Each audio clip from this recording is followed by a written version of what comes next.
Episode number 5, frightening. We read in Psalm 132, verse 13 and 14, "For the Lord has chosen Zion, He has desired it for His dwelling. This is my resting place forever and ever. Here I will sit enthroned, for I have desired it." Zion means Jerusalem. Now, for centuries, Jerusalem was nothing.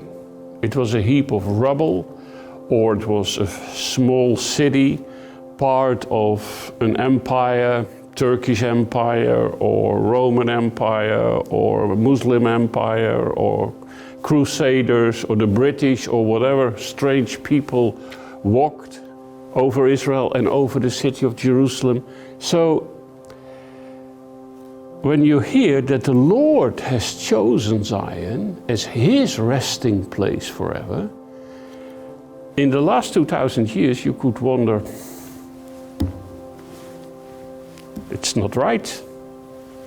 The Lord doesn't live in Jerusalem, in Zion. Jerusalem is not the center of the earth. It's not even the capital of a Jewish state of Israel. It's part of a strange heathen empire that rules over that place. In the year 70, Jerusalem was destroyed by the Romans.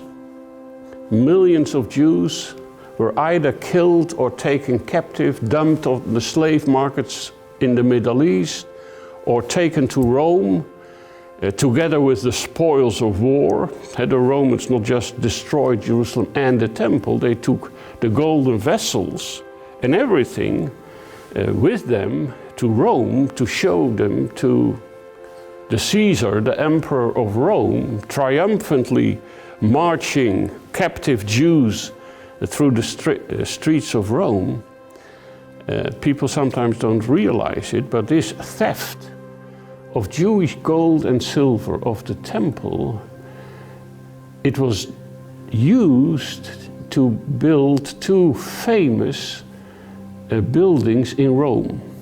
You have the Ark of Triumph of Titus, who later became an emperor, and you have the Colosseum, which is this big arena where all kind of plays took place to entertain the masses of Rome. They were built with the money, with the gold and the silver that they had robbed, stolen from the Jewish people and from Israel.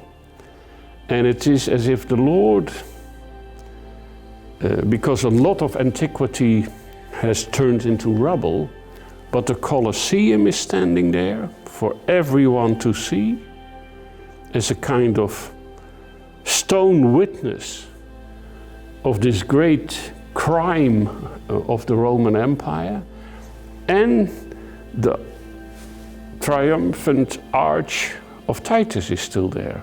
And when you look at it, you see chiseled in the stone the golden menorah of the temple and other vessels of the temple being taken by the Romans to Rome, as if the Lord wants this testimony to be there, that no one should forget what happened, and that He one day will hold the perpetrators accountable for what they did to His city, to His people, and to His land.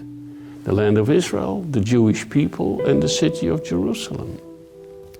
And yet, Psalm 132, verse 13 and 14 says that the Lord has chosen Zion. He will return to Jerusalem. And now we see the miracle happen. We see the return of the Jewish people from the four corners of the world, in small waves and in bigger numbers, already for over 100 years. It's called Zionism. Zionism has nothing political in itself. Zionism simply means the longing in the Jewish heart, the Jewish soul, to go back to Zion, to go back to Jerusalem. After having been dispersed for centuries, the Lord starts to create this desire in their hearts to come back to the land, to come back to the city of Jerusalem. So we see a process happening before our eyes of restoration. Restoration of the land, restoration of the city of Jerusalem. 1948, there was the establishment of the State of Israel, which is a miracle, fulfilling of biblical prophecy. 1967, there was the unification of the city of Jerusalem. It had been occupied by Jordanian forces since 1948 till 1967, the only time in the history of Jerusalem that it was ever a divided city. But now it's back to unity again. So the land is restored, the people are restored, the city is restored. And soon the fulfillment of this sign of the time will happen, because the Lord has chosen Zion, Jerusalem. He has desired it for his dwelling place.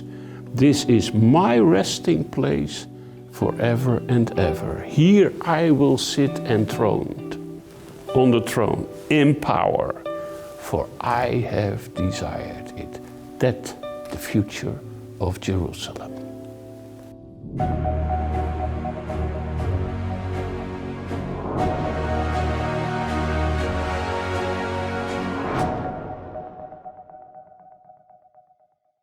Alpha